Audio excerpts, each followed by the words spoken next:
History ang nagawa ni Teddy Ravenna sa EuroLeague. Sobrang tuwa ang mga EuroLeague fans at mga teammates nito. Yan ang ating mga pag-uusapan para sa video natin na ito.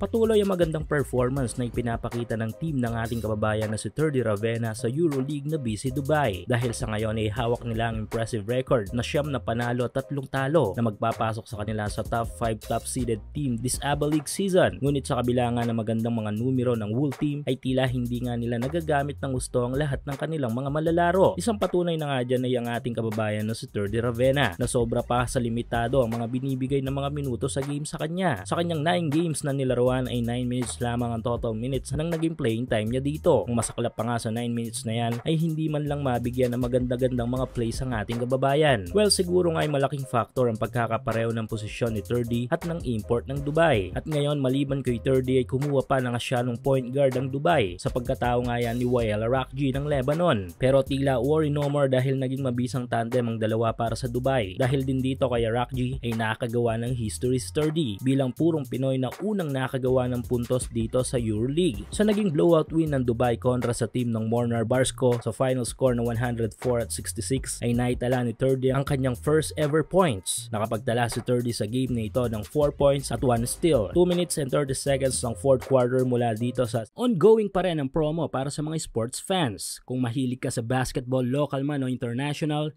check mo ang comment section para sa full details at code na pwede mong gamitin.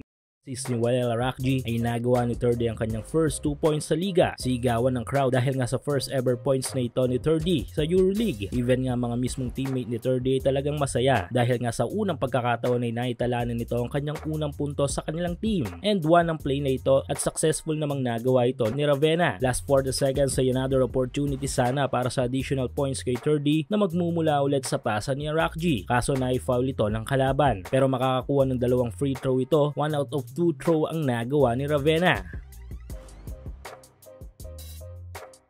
Sa huli ay naging masaya ang buong Dubai team at ang ating kababayan dahil nga sa another milestone ang nagawa nito para sa kanyang basketball career.